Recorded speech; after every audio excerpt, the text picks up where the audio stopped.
वो आगे प्रार्थना में अगुवाई करें। प्यारे प्रभु यीशु मसीह, आपका धन्यवाद देते प्रभु यीशु मसीह। सचमुच प्रभु यीशु मसीह जी, आपने हम सभी को ये मौका दिया है प्रभु यीशु मसीह जी। एक बार फिर से प्रभु यीशु मसीह हम सब तेरे भवन में इकट्ठे होकर प्रभु यीशु मसीह जी तेरे उन वचनों को सुनने जा रहे प्रभु यीशु मसीह जी, जिन्हें हमें प्रभु यीशु मसीह सुनने के साथ मानने की जरूरत है और उसे समझने की जरूरत है प्रभु यीशु मसीह, क्योंकि हम जानते हैं प्रभु यीशु मसीह तेरा यही वचन हमें पूरी रीति से पवित्र कर सकता है प्रभु यीशु मसीह, अगर हम इन्हें सच्चाई से सुने और उस पर मनन करें, उस पर चले प्रभु यीशु मसीह जी। हमारे हृदयों को खाली करना प्रभु यीशु मसीह, जब ये वचन हमारे हृदयों में यीशु मसीह उतरने जा रहा है, हमारे कानों में जा रहा प्रभु यीशु मसीह जी, तो प्रभु यीशु मसीह दया करना, अनुग्रह करना प्रभु यीशु मसीह की आपका वचन हमारे हृदयों में घर कर जाए प्रभु यीशु मसीह जी। एक एक को प्रभु यीशु मसीह जी अपनी ओर पूरी रीति से खींचना और उन सब के ऊपर अपना हाथ रखना प्रभु यीशु मसीह, आपके नाम से मांगते सुने कबूल कीजिएगा, आमीन।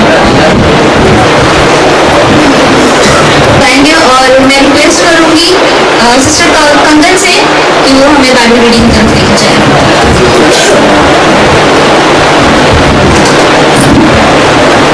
Praise Lord. हम परमेश्वर के वचन से पढ़ेंगे यीशु मसीह के मुख से निकली हुई दूसरी वाणी। ये आपको मिल जाएगी लूका 23:39-43 तक पढ़ेंगे। जो कुकर्मी वहां लटकाए गए थे, उनमें से एक ने उसकी निंदा करके कहा, क्या तो मसीह नहीं तो फिर अपने आप को और हमें बचा। इस पर दूसरे ने उसे डांट कर कहा, क्या तू परमेश्वर से भी नहीं डरता? तू भी तो वही दिन पा रहा है और हम तो न्याय अनुसार दंड पा रहे हैं, क्योंकि हम अपने कामों का ठीक फल पा रहे हैं, पर इसने कोई अनुचित काम नहीं किया। तब उसने कहा, हे यीशु, जब तू अपने राज्य में आए तो मेरी सुधि लेना। उसने उससे कहा, मैं तुझसे सच कहता हूँ कि आज ही तू मेरे साथ स्वर्ग में होगा। परमेश्वर इस वचन के पढ़े जाना शुरू करेगा। आइए हम सेकंड वाणी की तरफ चलेंगे और मैं रिक्वेस्ट करेंगी पास्टर उमेश गुप्ता जी से कि वो हमें सेकंड वाणी में लेके चलें। धन्यवाद हो और खुदा की उस क्रूस से बोली हुई दूसरी वाणी है, और वो वाणी है कि एक व्यक्ति जो डॉक्टर है वो कह रहा है, पिता मुझे जब अपने राज्य में आना तो मेरी सुध लेना। लेकिन खुदा बाप वहाँ कह रहा है कि आज ही मेरे साथ स्वर्ग में होगा।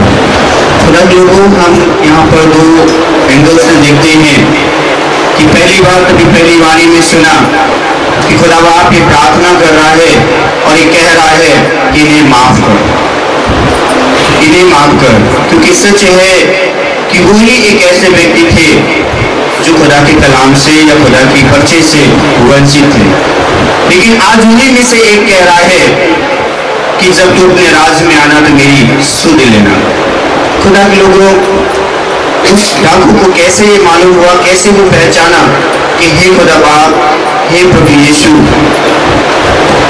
अपने राज में आना तो मेरी सुध लेना। यहाँ पर हमें बात करने की जरूरत है। यहीं पर हमने जो बाइबल में पढ़ा और हमने अध्ययन किया, उसमें बात आती है उसको बताने के लिए किसके पास समय था, कौन बताने आया था।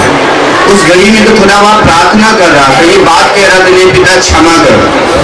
लेकिन ये क्षमा की प्रार्थना सुन के तो कोई नहीं कह सकता है कि हे प्रभु तू प्रभु मान ले, यीशु मान ले, खुदा मान ले, और कहने पाए कि अपने राज में आना तो मेरी सुध लेना। कि कैसे पॉसिबल है? अगर हमें खुदा का वचन ना मिले तो हम कैसे जानेंगे कि खुदा का वचन क्या कह रहा है? खुदा तो वहां पर हमें जो परमेश्वर की कलाम है लिखा है कि तो आज ही मेरे स्वर्ग लोक में होगा। आज दोनों का डिफरेंट है कि पहली बार यीशु मसीह क्यों से कहा कि आज ही स्वर्ग लोक में होगा, क्योंकि उसके जीवन में वो चीजें दिखाई दी जो खुदा चाहता है हमारे और आपके जीवनों से। हालेलुया। तो वहां पर परमेश्वर के वचन में जो हमने देखा कि वो व्यक्ति, वो डाकू, जिसको गलत काम करने के सिवाय उसके पास अच्छे काम करने के समय नहीं था, वक्त नहीं था, और कभी भी अच्छे वक्त में नहीं आया, आज वो कह रहा है खुदा, हे प्रभु मुझे अपने राज में मेरी सुध लेना। खुदा के लोगों, वो क्यों कह रहा है? क्योंकि उसने सुना था। और सुना कहाँ पे था? सुना अंतिम घड़ी, उसी घड़ी में जिस समय वो सूली पे था, उसी घड़ी खुदा की काम को, खुदा की मोहब्बत के बारे में, खुदा के अद्भुत परमेश्वर के प्रेम के बारे में उसने सुना था। और कौन सुना रहा था? वहां पर कोई प्रीचर नहीं था, वहां पर कोई पास्टर नहीं था, वहां पर उसके लिए मौका नहीं था। मौका क्या था? वहां पर वो भीड़ प्रचार कर रही थी कि तूने मेरे बेटे को जिंदा किया, तूने मेरे बेटे को लंगड़ा से चला दिया, तूने मेरे बेटे को आंखें दे दी, सब कुछ दे दिया, लेकिन अब तू परमेश्वर अगर है तो अपने आप को बचा। खुदा के लोगों, भीड़ वहां प्रचार कर रही थी और वो भीड़ के प्रचार को सुनकर एक डाकू ने कहा कि सचमुच हमने इतना गुनाह किया है, हमारे कामों को तो कोई स्मरण नहीं कर रहा, कोई दोष नहीं लगा रहा, कोई नहीं कह रहा है मैंने गलत किया है, लेकिन ये तो इतना अच्छा काम किया, उसके बावजूद भी चिल्ला रहे, कह रहे से सुनी रहे। वहीं से वो पहचान गया, क्योंकि वचन बताता है कि विश्वास सुनने से और सुनना खुदा के वचन से होता है। खुदा के लोगों, जब उसने परमेश्वर के वचन को सुना, उसने विश्वास किया, और विश्वास के द्वारा जब बताते हैं कि जब इसने विश्वास किया तब उसने पश्चाताप किया। हालेलुया, पश्चाताप किया, क्योंकि जब उसने पहला स्टेप उसने सुना, सुनकर उसको समझा और मनन किया, जब मनन करने के बाद उस पर एक विश्वास जगा, तब उसने अपनी जिंदगी की पश्चाताप किया। कह नहीं पाया कि मैं, दूसरे डाकू से कह रहा है मैं तो सचमुच गुनाहगार हूँ, मैं तो सचमुच इस लायक हूँ जिस लायक मैं सजा के जगह में खड़ा हूँ या सजा पा रहा हूँ, लेकिन इसने तो कुछ भी नहीं किया।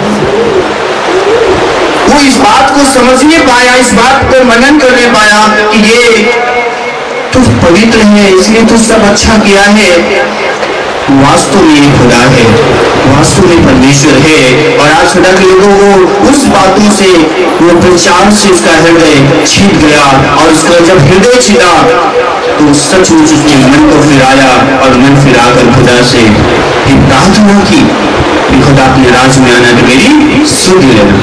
और वास्तव में परमेश्वर के लोगों, जब उसने विश्वास के साथ ये पश्चाताप किया, और पश्चाताप के बाद जब एक बात कह रहा है कि जब अपने राज में आना तो मेरी सुध लेना, कई बार क्वेश्चन होता है, उसने तो बपतिस्मा नहीं लिया तो कैसे प्रभु के राज में जाएगा?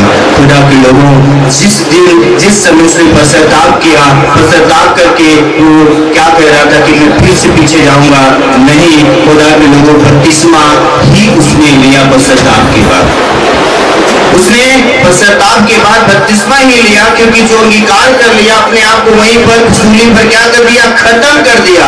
बपतिस्मे का अर्थ ही यही है कि वो खत्म कर देना, मर जाना। और जब अपने आप उसने मार दिया, तब खुदा बाप कहने पाता है कि आज ही मेरे साथ तो स्वर्ग लोक में होगा। खुदा के लोग ऐसे खुदा नहीं कहने मांगता है, खुदा बाप हमारे जीवन से जब उन चीजों को देखता है तब कहने मांगता है कि खुदा सच तुम आज मेरे साथ स्वर्ग लोक में होगे। खुदा के लोग सच है, आज खुदा हमारे जीवन से इन चीजों को देखता है।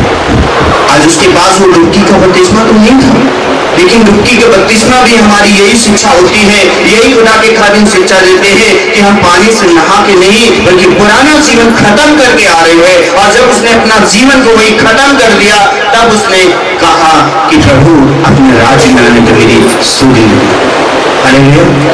तब खुदा बाप कहने पाया कि आज ही मेरे साथ स्वर्ग लोक में हो। लोगों, आज हमारे जीवन में भी बदलाव लाने की जरूरत है, क्योंकि अगर हमारा जीवन पुराने है तो खुदा कभी हमसे नहीं कहने पाएगा कि तुम आज मेरे साथ स्वर्ग लोक में होगा। जब पुरानी चीजों को हम दफन कर देंगे, खत्म कर देंगे, तभी खुदा बाप हमसे कहता है आज ही मेरे साथ स्वर्ग लोक में होगा। खुदा इस कलाम के द्वारा आप सभी को बहुत बहुत आशीष करे।